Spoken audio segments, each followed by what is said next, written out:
बच्चों अब हम अपना जो कोर्स है उसके लगभग लास्ट में पहुंचते जा रहे हैं।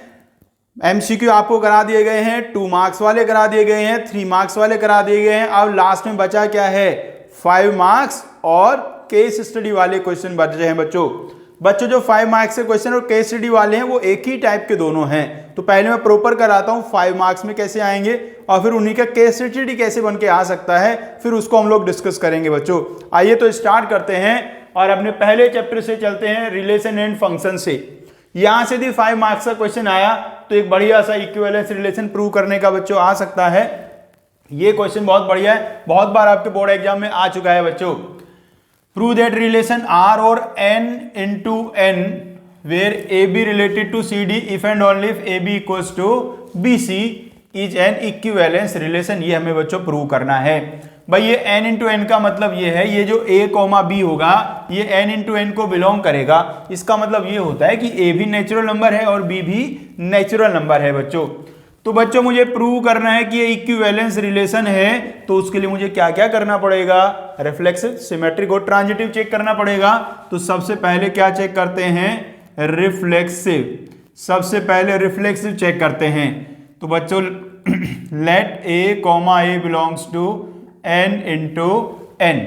आप लोग सीखा हुआ है रिफ्लेक्सिव के लिए हम लोग क्या करते हैं, ये A, B ही लिखिए, यहां 2 हैं, A, B belongs to N into N। ये वाले और ये वाले को बच्चों सेम कर देते हैं, मतलब कि AB और इधर AB है तो इधर भी क्या लिखना है आपको, AB लिखना है। तो AB रिलेटेड टू AB। अब बच्चों यहां से आप एक बार समझिए रिलेशन था क्या, A into D equals to B into C करना है। A मतलब सबसे फर्स्ट वाला, D मतलब सबसे लास्ट वाला, और B इंटू सी मतलब दोनों बीच बीच वाले, इनका प्रोडक्ट इक्वल आएगा। अब यहां देखो जी, फर्स्ट और लास्ट वाले को मल्टीप्लाई करूंगा तो AB आएगा, ये सेकंड वाले को इस वाले को मल्टीप्लाई करूंगा तो BA आएगा। तो AB इक्वल्स टू BA, ये बात सही है या गलत है भाई, ये बात बिल्कुल सही है, it is true. Therefore R is reflexive, R is reflexive. तो रिलेशन हमारा बच्चों रिफ्लेक्सिव हो गया है। आप चाहें तो ये वाली बात पहले लिख के बाद में ये वाली बात लिख के भी रिफ्लेक्सिव कह सकते हैं, सेम ही मतलब है बच्चों। इसके बाद बच्चों रिफ्लेक्सिव के बाद आता है सिमेट्रिक। तो सिमेट्रिक में हम क्या लेके चलेंगे, R AB related to CD। तो इसका मीनिंग क्या बनता है बच्चों, AD इक्वल्स टू BC, और मुझे लाना क्या होगा, CD वाले को इधर लाना होगा, AB वाले को उधर लाना होगा। बच्चों आप देखो, यदि इधर मैं CD रखूंगा और इधर मैं AB रखूंगा तो उसका क्या मतलब निकलेगा, उसका मतलब निकलेगा CB equals to DA, CB equals to DA बच्चों। आप बच्चों बताइए यदि AD इक्वल्स टू BC था तो क्या CD इक्वल्स टू DA में लिख सकता हूं, बिल्कुल लिखा जा सकता है, क्योंकि BC और CB सेम ही बात है और AD और DA दोनों सेम ही बात है, और इस वाले को मैं इधर, इस वाले को उधर लिख दूं तो भी सेम ही बात है। तो अब यहां से पढ़ने वाले को ऐसा लगेगा कि ऐसे लिखा गया है, लिखा हमने यहां से यहां जाके है। AB रिलेटेड टू CD का मतलब हुआ AD equals to BC, AD equals to BC है तो CB इक्वल्स टू DA होगा, और इसका मतलब ये हुआ CD related to AB। So R is symmetric. तो बच्चों R मेरा सिमेट्रिक भी हो गया है, रिफ्लेक्सिव हो गया है, सिमेट्रिक हो गया है। इसके बाद मुझे क्या करना है बच्चों, अब मुझे ट्रांजिटिव देखना है। ट्रांजिटिव के लिए क्या करेंगे भाई, 3 देखते हैं ना, 2 में 2 पहले लेते हैं फिर तीसरे वाला लाना होता है। आइए करते हैं जी transitive. Transitive AB related to CD and CD related to EF, और लास्ट में मुझे लाना क्या होगा, लाना ये होगा कि AB रिलेटेड टू EF, ये लाना होगा। यदि ये आ गया तो मतलब कि मेरा ट्रांजिटिव बन जाएगा। अब बच्चों AB रिलेटेड टू CD का मतलब हुआ AD इक्वल्स टू BC, अरे ये फर्स्ट लास्ट को मल्टीप्लाई करना है, बीच बीच वालों को मल्टीप्लाई करना है, एंड इसका मतलब क्या हुआ CF equals to DE, first last को मल्टीप्लाई, बीच बीच वालों को मल्टीप्लाई किया। अब बच्चों इन दोनों को आपस में मल्टीप्लाई कर लीजिए तो ये बन गया AD into CF equals to BC into DE, दोनों को मल्टीप्लाई भी कर लिया है मैंने।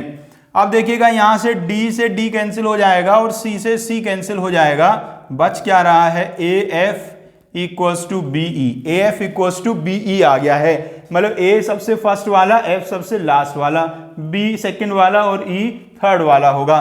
तो इसका मतलब हुआ A B related to E F. A B related to E F है, इसका मतलब क्या आ गया, R is transitive, R is transitive. अब बच्चों रिफ्लेक्सिव भी है, सिमेट्रिक भी है, ट्रांजिटिव भी है, तो इसलिए हम क्या कहेंगे, आर इज इक्विवेलेंस रिलेशन है। आइए बच्चों नेक्स्ट क्वेश्चन की तरफ बढ़ते हैं। ये बड़ा ही इंपॉर्टेंट क्वेश्चन भाई, ये क्वेश्चन तो पक्का आएगा ही आएगा। मैट्रिक्स में इक्वेशन सॉल्व करने वाला क्वेश्चन बच्चों। इसमें देखो गिवन कहा है कि यूज प्रोडक्ट, ये दो मैट्रिक्स देखें, इनका प्रोडक्ट आपको यूज करके इन इक्वेशंस को सॉल्व करना है। तो सबसे पहले मैं क्या करता हूं, इनका प्रोडक्ट यूज कर लेता हूं। तो ये प्रोडक्ट निकाल लेते हैं भाई, 1 - 1 2 0 2 -3 3 -2 4, और इसको मल्टीप्लाई करने -2 0 1 9 2 -3 6 1 -2 से बच्चों मल्टीप्लाई करना है। मल्टीप्लाई कर दीजिएगा जी, बहुत आसान है। ऐसे ऐसे -2 -9 और +12, -2 -9 +12, तो ये कितना बन गया है बच्चों, 1 बन गया है। बस एक से ही मैं सारे लिख देता हूं अपने आप, क्योंकि बच्चों जो प्रोडक्ट आएगा, जब भी ऐसा सवाल आएगा उसमें ये आइडेंटिटी मैट्रिक्स ही आएगा। आइडेंटिटी मैट्रिक्स होगा या आइडेंटिटी मैट्रिक्स का कोई मल्टीपल होगा। जैसे मुझे पता चला कि यहाँ 1 आ चुका है, इसका मतलब ये आइडेंटिटी मैट्रिक्स ही बनेगा। मान लो यहाँ 2 आ जाता तो 2 इंटू आइडेंटिटी मैट्रिक्स बन जाता। तो ये आ चुका है बच्चों मेरा आइडेंटिटी मैट्रिक्स। इसका मतलब ये हुआ, यदि मैं इस पहले वाले मैट्रिक्स का नाम C रख देता हूं, दूसरे वाले मैट्रिक्स का नाम D रख देता हूं, तो matrix C into matrix D equals to आ गया है आइडेंटिटी मैट्रिक्स। इसका मतलब ये हुआ कि जो मेरा C होगा, C का इनवर्स होगा D के इक्वल। यदि दो मैट्रिक्स का प्रोडक्ट आइडेंटिटी मैट्रिक्स है तो एक दूसरे के इनवर्स होते हैं। अब आइए हम इक्वेशंस की तरफ चलते हैं।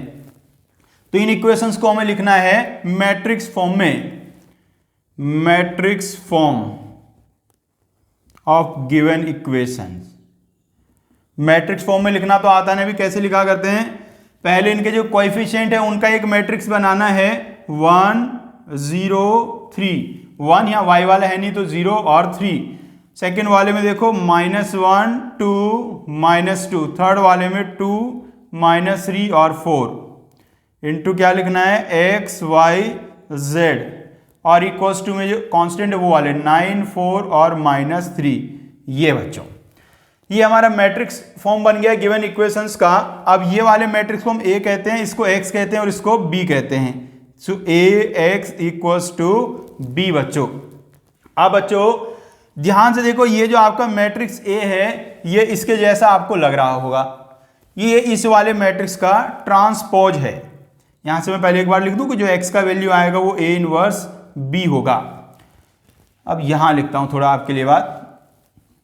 अब देखिएगा बच्चों, जो मेरा मैट्रिक्स A है वो C का ट्रांसपोज है। मैट्रिक्स A C का ट्रांसपोज है, इसलिए जो A का इनवर्स होगा वो C ट्रांसपोज का इनवर्स होगा, और C ट्रांसपोज का इनवर्स C इनवर्स का ट्रांसपोज होगा।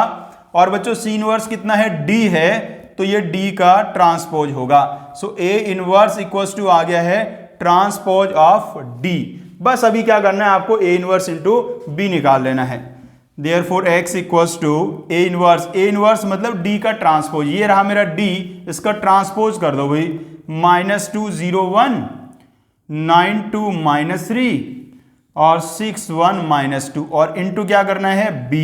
B कहाँ गया, 9 4 -3, ऐसे बच्चों कर देना है। x क्या होता है मेरा, x y z होता है। अब बच्चों इनको आप कर दीजिएगा मल्टीप्लाई। देख लो भाई, -18 + 36 -18, -18 + 36 -18, लिखता चलता हूं साथ साथ। ये वाला वैल्यू आ गया है 0। दूसरा देखो रे ध्यान से, इसको इससे मल्टीप्लाई करोगे तो 0, फिर आ गया 8 और -3 मतलब कि 5। थर्ड वाले को मल्टीप्लाई करो 9 -12 और +6, कितना आ गया अभी देखो ध्यान से, ये आ गया है 15 - 12, ये आ गया बच्चों 3। तो x का वैल्यू कितना आ गया है, x का वैल्यू आ गया 0, y का वैल्यू आ गया 3 और y का वैल्यू आ गया 5 और z का वैल्यू आ गया 3। यहाँ लिख देता हूँ एक बार, x 0 आ गया है, y 5 आ गया है और z का वैल्यू आ गया है बच्चों हमारा 3। ये बच्चों आगे हैं वैल्यूज, यही होगा आंसर। आइए बच्चों नेक्स्ट क्वेश्चन देखते हैं, एक और इक्वेशन सॉल्व करने वाला ही भाई। एक तो पहले वाले में था आपको दो प्रोडक्ट दे दिया था दो मैट्रिसेस का, तो इनवर्स निकालने की जरूरत नहीं पड़ी थी, अपने आप आ गया था। इस बार एक मैट्रिक्स गिवन है और कहा इसका ए इनवर्स निकालो और फिर इन इक्वेशंस को सॉल्व करो। यदि वो ये मैट्रिक्स देख के इनका इनवर्स निकालने को ना भी कहता तो भी आपको इनवर्स निकालना ही था। तो आइए चालू हो जाते हैं भाई। पहले इस मैट्रिक्स का मुझे इनवर्स निकालना है, तो इनवर्स निकालने के लिए सबसे पहले क्या करना होगा, एडजॉइंट निकालना होगा। और एडजॉइंट निकालने के लिए क्या निकालने पड़ेंगे, कोफैक्टर्स निकालने पड़ेंगे। तो सबसे पहले निकालते हैं cofactors of elements of matrix A. Matrix A के जो एलिमेंट्स हैं उन एलिमेंट्स के निकालेंगे बच्चों कोफैक्टर्स। तो सबसे पहले लिखता हूं A11 सबसे पहले वाला कोफैक्टर। भाई याद तो इन्हें कैसे निकालते थे, ये वाले को छोड़ेंगे, इसको छोड़ेंगे, बाकी जो बचा -6, 5, 9, -20 इसके डिटरमिनेंट का वैल्यू निकालेंगे और ऐसे ऐसे सॉल्व करेंगे। बिल्कुल आराम से पूरा फैला के लिख के आना भी, 5 नंबर के सवाल में खूब पेज भर के आना, कोई दिक्कत नहीं है। मतलब स्टेप छोड़ने की जरूरत नहीं है, प्रॉपर्ली स्टेप करिएगा आप। ये आ गया है 120 -45 और ये हो जाएगा 75 बच्चों। उसके बाद हम निकालेंगे A12। आपने सीखा है जब इन दोनों को प्लस करके ओड आ जाए तो यहाँ माइनस का साइन लिखना होता है। तो A12 में इसको छोड़ेंगे तो यहाँ बचेगा 4, 6 और फिर से देख लो, इसको छोड़ा और 4, 6 और 5 -20। हाँ जी 5 -20 कर लो मल्टीप्लाई, -80 -30 तो ये आ गया 110 बच्चों। अब निकालेंगे A13 में इसको छोड़ेंगे तो यहाँ आ जाएगा 4 और 6 -6 और 9 बच्चों। तो ये आ गया बच्चों 36 -36, ये बन गया है बच्चों 72। ऐसे हम और आगे निकालते जाएंगे। A21 निकालेंगे, उसमें यहाँ माइनस आएगा भाई, तो इस सेकेंड रो को छोड़ेंगे, फर्स्ट कॉलम को छोड़ेंगे, 3 यहाँ 10 और ये 9 और -20 बच्चों। तो ये क्या बन गया, -60 -90 मतलब कि ये आ गया है 150। तो A22 फिर निकालेंगे जी। तो सेकेंड रो सेकेंड कॉलम को छोड़ देना है, तो ये बचेगा 2, 6 और उधर कितना बचा रे 10 -20, तो ये बन जाएगा -40 -60 मतलब कि माइनस का 100 बच्चों आ गया है। इसके बाद बच्चों और आगे चलेंगे तो A23 निकालेंगे, उसमें बाहर माइनस आ जाएगा और A23 में सेकंड और थर्ड कॉलम छोड़ेंगे तो यहाँ है 2, 3 और ये 6, 9, ये बन गया बच्चों 18 -18 मतलब कि 0 आ गया है जी। कुल मिला के 6 तो निकल गए, भी 3 और बचे हैं। अब आ गए थर्ड रो में A31 निकालेंगे बच्चों। A31 इसको और इसको छोड़ देना है, तो यहाँ बचेगा 3, 10 -6 और 5 और इसका वैल्यू निकाल दूं बच्चों तो ये आ चुका है कितना 15 और +60 मतलब कि 75 आ गया है। फिर निकालूंगा बच्चों A32 का वैल्यू, इसमें बाहर माइनस लिखना है, थर्ड रो सेकंड कॉलम को छोड़ा तो ये मुझे लग रहा है इधर आ जाएगा 2, 4, 10 और 5, ये वैल्यू आ गया बच्चों 10 -40, ये बन गया है बच्चों 30। और मेरे प्यारे बच्चों A33 निकालूंगा तो ये वाला मेरा कुछ ऐसा बन रहा है 2, 3, 4 -6 मीन्स -12 और -12 मतलब कि -24 बच्चों आ गया है। तो सारे कोफैक्टर्स बच्चों मैंने निकाल दिए हैं। कोफैक्टर के साथ बाद अब आपको क्या निकालना है, डिटर्मिनेंट ऑफ ए का वैल्यू निकालेंगे। सबसे पहले डिटर्मिनेंट का वैल्यू निकालना आपको आती है, कैसे लिखना होता है, बिल्कुल आसान है। देखो ये जो हमारा फर्स्ट रो है इसके जो एलिमेंट्स हैं उनको जो इनके कोफैक्टर्स आए हैं उनसे मल्टीप्लाई कर दो तो आपको डिटर्मिनेंट का वैल्यू आ जाता है। ये प्रॉपर्टी सीखा होगा ना भाई, किसी भी रो के एलिमेंट्स को उसी के कोफैक्टर से मल्टीप्लाई करके ऐड करें तो डिटर्मिनेंट का वैल्यू आ जाता है। किसी और के कोफैक्टर से मल्टीप्लाई करके ऐड करेंगे तो 0 आ जाता है। तो इस 2 को मल्टीप्लाई करो 75 से, 2 × 75 प्लस 3 को मल्टीप्लाई करो 110 से, 3 × 110 और 10 को मल्टीप्लाई करो 72 से, 10 × 72 कितना आ जाएगा रे सॉल्व करके?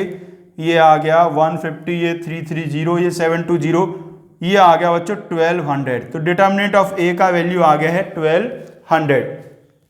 अब बच्चों हम क्या लिखने वाले हैं? अब हम लिखने वाले हैं एडजॉइंट ऑफ ए।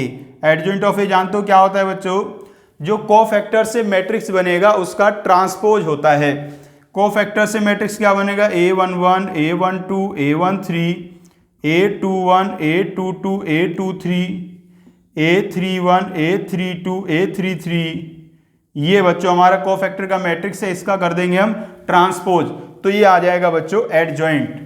अब यहां लिखते हैं जी एडजॉइंट का वैल्यू कितना आ चुका है। तो बच्चों मेरा एडजॉइंट ऑफ ए वैल्यू लिख देते हैं जी, एडजॉइंट ऑफ ए में वैल्यू यहां से देख देख के लिखने वैल्यू सारे। भाई देखो ये ए, ये वाली जो रो है ये कॉलम बन जाएगी। तो पहले ही ये वाले लिखने शुरू करता हूं, 75, 110 और फिर 72। फिर सेकंड वाली क्या आएंगे? 150 और बच्चों -100 और बच्चों ये तो 0 आ गया। और फिर ये वाले आ गए यहां से 75, 30 और -24। ये बच्चों मेरा एडजॉइंट आ गया है। अब एडजॉइंट आने के बाद और क्या निकालना है मुझे? अब मुझे निकालना है ए इनवर्स। अभी वही चल रहा है, इनवर्स ही नहीं निकल पा रहा अब तो भी। अब निकालेंगे ए इनवर्स। ए इनवर्स क्या होता है? ए इनवर्स होता है बच्चों adjoint of A upon determinant of A. तो इसी मैट्रिक्स को आपको 1200 से डिवाइड कर देना है।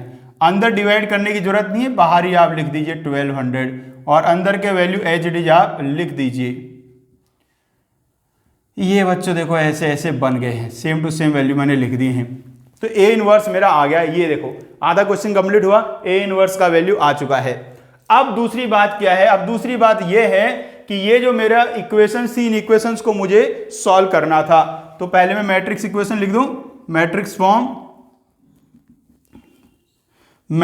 Form of given equations. क्या बनेगा बच्चों? आपको पता है कैसे लिखा करते हैं? तो पहले आ जाएगा 2, 3, 10, 2, 3, 10। अरे ये जो इक्वेशन लिखे हैं इनमें एक्स वाई जेड के कोफिशिएंट लिखेंगे ना पहले। तो पहले वाले में 2, 3, 10, दूसरे वाले में 4, -6 और 5, तीसरे वाले में बच्चों 6, 9 और -20। इस बार जो वेरिएबल हैं वो 1/x, 1/y और 1/z हैं। और इक्वल्स टू में क्या गिवन है?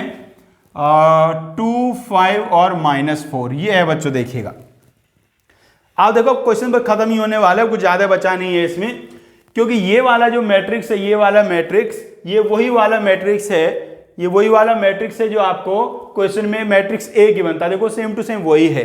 तो इस इक्वेशन को हम सॉल्व करने के लिए ए इनवर्स हमें निकालना पड़ता है, वो डायरेक्ट निकल ही जाएगा।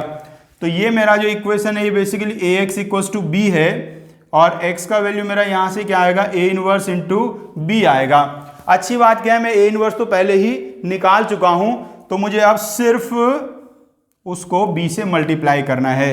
तो मेरा जो x होगा जिसका वैल्यू है 1/x, 1/y और 1/z बच्चों, वो कितना आ गया? 1/1200। और ये खतरनाक सा मैट्रिक्स 75, 150, 75, 150, 75 बच्चों। दूसरे में था 110, -130, 72, 0 और -24। इसको कर दीजिएगा बच्चों आप मल्टीप्लाई। एक बार मल्टीप्लाई इसको करेंगे, ओहो वो तो लिखा ही नहीं, मल्टीप्लाई किसको करूंगा? दूसरा मैट्रिक्स तो लिखा ही नहीं, बताओ यार। दूसरा मैट्रिक्स तो ये है 2, 5 और -4। अभी करेंगे बच्चों मल्टीप्लाई, तो इसको कर देंगे हम लोग मल्टीप्लाई, यही कर देंगे मल्टीप्लाई। तो मल्टीप्लाई करके देखो क्या आने वाला है। आप तो सब पढ़े लिखे बच्चे एकदम से बता ही दोगे। 75 × 2, 150 × 5, 75 × -4 कितना बन जाएगा रे? काफी बड़ा बन रहा है। तो भाई ये बन गया है 150 और यहाँ बन जाएगा 600 लग रहा है मुझे, ये आ गया 600 बच्चों। उसके बाद सेकंड वाले को हम मल्टीप्लाई कर लेंगे भी, कितना आ जाने वाला है 220 माइनस 500 और माइनस 120, ये लग रहा है माइनस का 400 आ गया जी। लास्ट वाले को कर रहा हूं 72 इंटू 2 है और 24 इंटू 4 है तो 96, और ये वाला आ गया है 144, 96 और 144, शायद मुझे लग रहा है 240 आ गया है, और इंटू में कितना है 1/1200 है बच्चों। और 1200 से मैं जैसे इसको डिवाइड कर दूंगा तो वैल्यू एकदम से निकल आएंगे। जैसे ये वैल्यू कितना आ रहा है 1/2, ये वैल्यू आ गया -1/3, ये वैल्यू आ गया 1/5, और यहाँ क्या था 1/x, 1/y और 1/z बच्चों। तो इस हिसाब से x का वैल्यू आ गया है 2, y का वैल्यू आ गया -3 और z का वैल्यू आ गया बच्चों 5। ये बच्चों वैल्यूज आ गए हैं। तो आंसर देखिए स्टार्ट हो गया। चलिए बच्चों और आगे बढ़ते हैं। अब हम पहुंच चुके हैं एक बहुत ही इंपॉर्टेंट चैप्टर की तरफ जिसका नाम है एप्लीकेशन ऑफ डेरिवेटिव। और ये जो मैक्सिमा मिनिमा के वर्ड प्रॉब्लम वाले क्वेश्चंस हैं ये तो आपको पता ही आएंगे भाई, तो इन्हीं की प्रैक्टिस करेंगे भाई। या तो केस स्टडी बन के आएगा और या तो 5 मार्क्स का क्वेश्चन आएगा बच्चों। देखिए पहला कितना सुंदर क्वेश्चन लिखा हुआ है, show that the semi vertical angle of cone of maximum volume end of given slant height is tan inverse √2। तो सबसे पहले तो आपको क्या करना है, late L H R V be the slant height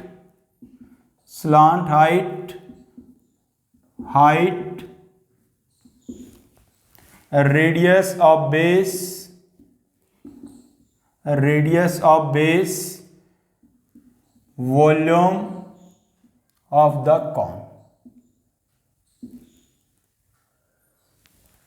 तो सबसे पहले ये लेट करके आपको लिख लेना, आप तो और सुंदर लैंग्वेज में लिख सकते हो। L स्लांट हाइट है, H हाइट है और R रेडियस है बेस का और V वॉल्यूम है बच्चों कौन का। और एक छोटा सा यहाँ डायग्राम भी बना देना, एक छोटा सा यहाँ डायग्राम किसका बनाना है, कौन का, ऐसे ये बना दिया। और सुंदर बनाना आप तो भाई। तो ये इसका रेडियस बेस का, ये हाइट H और ये स्लांट हाइट L। अब देखो जी ऐसे सवालों में दो बातें होती हैं, एक गिवन चीज होती है और एक को मैक्सिमाइज करना होता है। तो इसमें गिवन क्या है, गिवन है स्लांट हाइट। जो चीज गिवन है वो मतलब कांस्टेंट है, तो L बच्चों कांस्टेंट है। और मैक्सिमम किसको करना है, वॉल्यूम को मैक्सिमम करना है। वॉल्यूम का फॉर्मूला लिखेंगे 1/3 पाई r स्क्वायर h, पाई तो लिख ही दिया था पहले, 1/3 पाई r स्क्वायर h बच्चों। और बच्चों L H और R में क्या रिलेशन होता है, पाइथागोरस थ्योरम लगाना है तो L स्क्वायर इक्वल टू होता है R square plus H square. अब बच्चों देखिएगा ये जो वॉल्यूम का फॉर्मूला है इसमें दो वेरिएबल हैं, एक R और एक H। किसी एक को आपको एलिमिनेट करना है इस रिलेशन की हेल्प से। तो यहां से क्या करेंगे, R स्क्वायर का वैल्यू निकाल के यहां पुट कर देंगे तो V इक्वल टू पाई/3 R स्क्वायर की जगह L square minus H square into H। So V equal to आ गया बच्चों पाई/3 L square H minus H cube, ऐसा बच्चों आ गया है। अभी क्या करेंगे, हम इसको डिफरेंशिएट करेंगे, dV/dH फाइंड करेंगे बच्चों। पाई/3 तो कांस्टेंट है ही, L स्क्वायर भी कांस्टेंट है और H का डिफरेंशिएशन 1 हो जाएगा और H क्यूब का 3H स्क्वायर। फॉर मैक्सिमा मतलब मैक्सिमम वैल्यू निकालने के लिए भी dV/dH का वैल्यू कितना होगा, dV/dH का वैल्यू हो जाएगा 0। बच्चों dV/dH को 0 के इक्वल पुट कर देता हूं तो ये आ जाएगा पाई/3 into L square minus 3H square equal to 0। तो यहां से बच्चों आ जाएगा L square equal to 3H square. और यदि L square equal to 3H square आ गया तो यहां से यदि मैं यहां में L स्क्वायर को 3H स्क्वायर रखूंगा तो ये ऐसा बन जाएगा 3H square equal to R square plus H square. तो यहां से आएगा 2H square equal to R square. इसके बाद बच्चों मुझे क्या करना है, मैक्सिमम दिखाने के लिए सेकंड ऑर्डर डेरिवेटिव निकालना पड़ेगा। तो मैं एक बार इसको दोबारा डिफरेंशिएट कर देता हूं, बच्चों यहां से देखो पाई/3 तो बेचारा कांस्टेंट है ही, L स्क्वायर का डिफरेंशिएशन 0 और 3h स्क्वायर का हो गया जी 6h, ये बच्चों आ गया है। यदि इसको मल्टीप्लाई कर दूं तो -2πh आ गया, और ये वैल्यू कैसा होगा, ये वैल्यू नेगेटिव ही होगा, क्योंकि 2π तो पॉजिटिव है ही है और h तो हाइट है वो भी पॉजिटिव होगा, तो ये ओवरऑल वैल्यू आ गया है नेगेटिव बच्चों। अब ये वैल्यू नेगेटिव है, इसका मतलब कि मैक्सिमम होगा। मैक्सिमम कहाँ होगा, at 2h square equals to R square. इस वाले वैल्यू पे जो भी ये वैल्यू आए इन पे मैक्सिमम वैल्यू आएगा वॉल्यूम का। अब देखो यहां से यदि मैं r का वैल्यू निकालता हूं तो ये आ गया √2h। अब देखो आपको पूछा क्या गया है, पूछा गया है आपको सेमी वर्टिकल एंगल, ये वाला एंगल होता है बच्चों सेमी वर्टिकल एंगल, और वो किसके टर्म्स में पूछा है, टेन के टर्म्स में पूछा है। तो बच्चों टेन थीटा कितना होगा, यहां से देखो टेन थीटा होगा r/h, r का वैल्यू √2 इंटू h है, h से h कैंसिल हो जाएगा तो ये वैल्यू आ गया है √2। सो थीटा का वैल्यू बच्चों आ गया है tan इनवर्स √2। तो हमने क्या प्रूव कर दिया है कि जब थीटा का वैल्यू tan इनवर्स √2 होगा तो वॉल्यूम कैसा आएगा, मैक्सिमम आएगा। लास्ट लाइन जब आप क्वेश्चन को खत्म करें तो वहां ये जरूर लिख के आए कि आपने क्या प्रूव किया है, वो जरूर लिखना है आपको। तो लिख देना प्रूव हो गया ऐसे करके, जो भी आप लिख दोगे ना, इंग्लिश तो आपकी बहुत बढ़िया है। चलिए भाई ये क्वेश्चन खत्म, आगे बढ़ते हैं। चलिए बच्चों नेक्स्ट क्वेश्चन की तरफ बढ़ते हैं। बहुत ही बेहतरीन क्वेश्चन आपके सामने आ चुका है। A window has the shape of a rectangle surmounted by a semi-circular opening. If the perimeter of the window is 10 meter, find the dimension of the rectangle that will produce the largest area of the window. तो area को आपको maximum करना है बच्चों। एक तो सुंदर सा विंडो यहां बना लीजिए भाई, एक रेक्टेंगल बनाना है, रेक्टेंगल, और इसके ऊपर बनाना है बच्चों एक सेमी सर्कल। ये विंडो बच्चों बन गया है। अब आप मान लीजिए कि ये जो हमारा सेमी सर्कल है ये इसका रेडियस होगा, इसका रेडियस r है, तो ये टोटल डिस्टेंस बन जाएगा 2r, और इसको मान लीजिए आप x। तो हमने रेक्टेंगल के जो डायमेंशन है वो क्या मान लिए, x और 2r। अब बच्चों ये भी x ही होगा, और ये जो मेरा होगा भाई ये हो जाएगा पाई r बच्चों। अरे सरकमफेरेंस का फॉर्मूला होता है ना, टोटल सरकमफेरेंस 2πr होता है और ये उसका हाफ है तो ये πr है। तो मुझे गिवन क्या है, सबसे पहले तो मुझे गिवन है पेरीमीटर। तो पेरीमीटर क्या होगा बच्चों, पेरीमीटर में क्या करते हैं, जितनी भी सारी साइड्स होते हैं उनको ऐड कर देते हैं, जो बाउंड्री होती है उन सबका सम निकालते हैं। तो बाउंड्री में देखो कौन कौन है, सबसे नीचे है 2r, फिर है x, फिर है πr और फिर है x। मतलब कि ये बन गया 2r plus πr plus 2x, और ये मुझे गिवन है 10। ये मेरा एक इक्वेशन बच्चों बन गया है। अब मुझे क्या निकालना है, मुझे निकालना है एरिया। तो बच्चों एरिया क्या आएगा, एरिया में एक ये वाला मेरा जो रेक्टेंगल है इसका एरिया आएगा, और ऊपर ये जो मेरा सेमी सर्कुलर ओपनिंग है इसका एरिया आएगा। तो रेक्टेंगल का एरिया तो बन जाएगा 2πx, और उसका एरिया आएगा πr² बच्चों, क्योंकि पूरे सर्कल का एरिया πr² होता है, ये हाफ है तो πr²/2। एरिया का नाम रख देता हूं a। अभी हमें क्या करना होगा बच्चों, ये वाली इक्वेशन से एक वैल्यू फाइंड करके इसमें पुट करना होगा। तो यहां से मैं 2x का वैल्यू निकाल लेता हूं, और 2x का वैल्यू आएगा 10 - 2r - πr, और भाई प्लस πr² तो है ही। थोड़ा सिंप्लीफाई कर लेता हूं, इसको मल्टीप्लाई कर दिया तो 10r - 2r², इसको इससे मल्टीप्लाई करूंगा माइनस πr² आएगा, और ये प्लस का πr²/2 है तो माइनस का πr²/2 बच्चों बन जाएगा। ये बच्चों आ गया देखिए मेरा एरिया। अब मुझे क्या करना है, इसको डिफरेंशिएट करना है।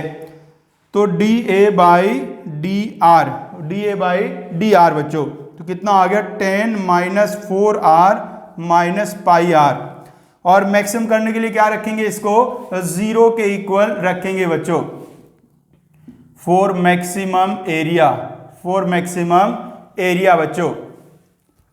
dA/dr इक्वल्स टू हो जाएगा 0, तो इसको 0 के इक्वल मैं यहां से रख दूंगा। तो 10 - 4r - πr इक्वल्स टू 0, तो यहां से r का वैल्यू आ गया 10/π + 4। आर का वैल्यू 10/π+4 बच्चों आ गया। अब मुझे मैक्सिमम दिखाने के लिए सेकंड डेरिवेटिव निकालना पड़ेगा, तो इसको एक बार और डिफरेंशिएट कर दीजिए। d²a/dr² बच्चों डिफरेंशिएट कर दूं, ये हो गया 0, यहां से आ जाएगा -4 - π, और ये एक नेगेटिव वैल्यू है। इसका मतलब क्या हुआ,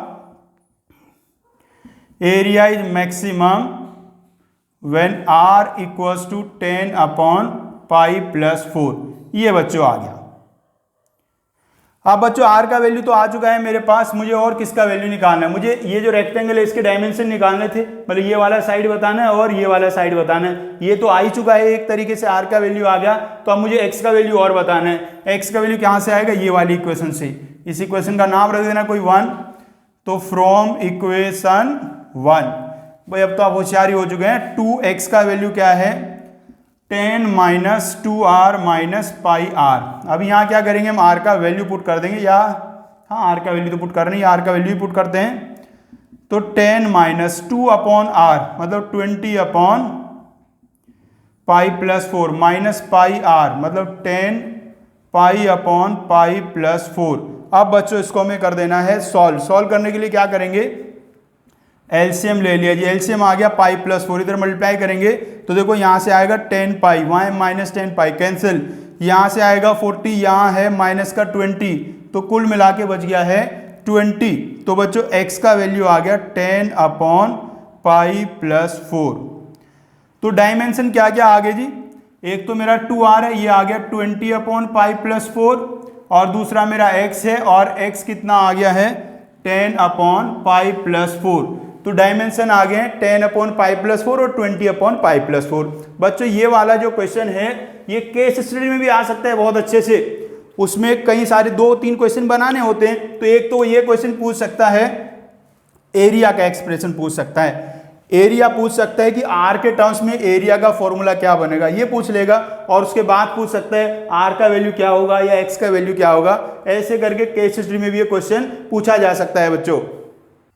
आइए बच्चों नेक्स्ट क्वेश्चन देखते हैं, एक और बहुत बेहतरीन क्वेश्चन भाई। A wire of length 34 metres to be cut into 2 pieces, one of the pieces to be made into a square and the other into a rectangle whose length is twice its breadth.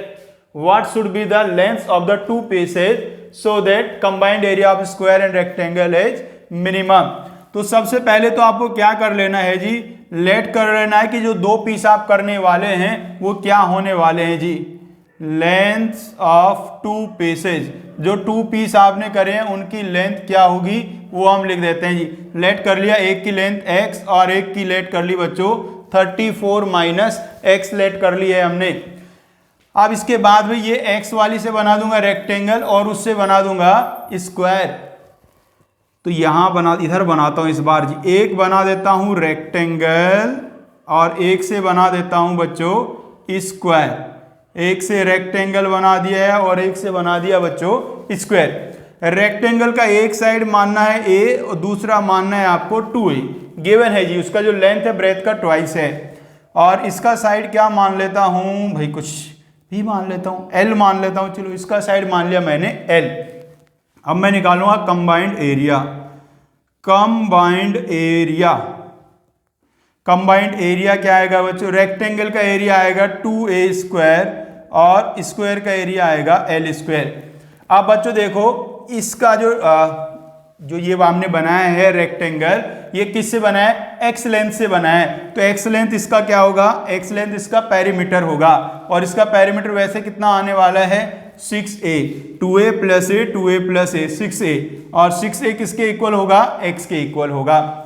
और ये जो मेरा square है इसका side मैंने l माना है, तो इसका पेरीमीटर होगा 4l, और वो किसके इक्वल होगा, 4l इक्वल होगा 34 - x के बच्चों। तो यहां से मैं a और l का वैल्यू फाइंड कर लूंगा। बच्चों मेरा a का वैल्यू आ गया है x/6 और l का वैल्यू आ गया 34 - x/4। अब बच्चों देखिएगा सिंप्लीफाई, इसको चाहो तो कर लो, या तो क्या सिंप्लीफाई करना, डिफरेंशिएट ही कर देता हूं। अब इसको मैं कर देता हूं डिफरेंशिएट, dA/dx। 2 तो बेचारा 2 है, इसको डिफरेंशिएट करूंगा 2 × x/6 × 1/6। ये आ जाएगा 2 into 34 minus x upon 4 into minus 1/4। बच्चों चेन रूल यूज हुआ है, इसमें पहले स्क्वायर का किया और फिर अंदर वाले को डिफरेंशिएट करा बच्चों। आप बच्चों देखिएगा यहाँ से थोड़ा थोड़ा कैंसिल हो जाएगा, तो ये यहाँ 3 और यहाँ 3, यहाँ तो x/9 बच जाएगा, थोड़ा सा ये इससे कैंसिल होकर यहाँ 2 बच जाएगा बच्चों। अब इसके आगे मुझे क्या करना है, इसको 0 के इक्वल करना है, या थोड़ा सा एक लाइन और लिख दूँ भाई इसमें। देखो यहाँ ये क्या बन चुका है, ये बन गया x/9 और ये क्या बन गया माइनस का 34 माइनस x/8, ऐसा बच्चों बन गया है। अब मैक्सिमम मिनिमम करने के लिए इसको 0 के इक्वल रखना है। For minimum area dA upon dx equals to 0, ये वाला वैल्यू 0 के इक्वल रखूंगा तो ऐसा आएगा x/9 equals to 34 minus x/8। अब यहां से मैं वैल्यू निकाल दूंगा बच्चों x का, 8x equals to 34 into 9 minus 9x, इसको इधर ले आऊंगा 17x इक्वल्स टू 34 इंटू 9, तो बच्चों x का वैल्यू आ गया 18। x का वैल्यू बच्चों 18 आ गया। अब मैं क्या करूंगा, दोबारा डिफरेंशिएट करूंगा, d² बाई dx², ये वाला, ये जो मेरा आ गया था इसको दोबारा डिफरेंशिएट करना है, तो ये आ जाएगा 1/9 और प्लस 1/8। भाई 34 का 0 हो जाएगा, माइनस x का -1 होगा, ये माइनस माइनस प्लस हो जाएगा। और देखो ये वाला वैल्यू कैसा आ रहा है, पॉजिटिव आ रहा है, इसका मतलब a मिनिमम है, a is minimum when x equals to 18। तो x इक्वल्स टू 18 पे मिनिमम आ गया है। मुझे बताना क्या था अभी, 2 पीसेस का लेंथ बताना है क्या होगा, तो एक पीस का लेंथ कितना आ गया x का वैल्यू आ गया 18, एक आ गया 18 और दूसरा आ गया 34 माइनस 18 बच्चों। तो आंसर मेरा हो जाएगा 18 और 34 माइनस 18 मतलब कि 16, तो 16 आ जाएगा। ये बच्चों इसका आंसर आ गया है। तो भाई हमने ये आज आपको फर्स्ट बुक के क्वेश्चन अभी करा दिए हैं जो 5 मार्क्स में आ सकते हैं, और ये क्वेश्चन ये वाले जो हैं ये केस स्टडी में भी आ सकते हैं। अरे इसी के 2-3 क्वेश्चन बना दिए जाए, जैसे पूछ लिया जाए भाई एरिया का एक्सप्रेशन क्या आएगा एक्स के टर्म्स में, ये आपसे पूछ लिया जाए, और फिर बाद में आपसे एक्स का वैल्यू पूछ लिया जाए, या कुछ बहुत आसान भी पूछ सकता है इसके बीच में भी आपसे, ठीक है ना। तो केस स्टडी भी ऐसी जो बड़े बड़े क्वेश्चन हैं उन्हीं के 2-3 पार्ट करके बनने वाले हैं। फर्स्ट बुक कंप्लीट हो गया, चलिए थोड़ी देर बाद करते हैं सेकंड बुक के।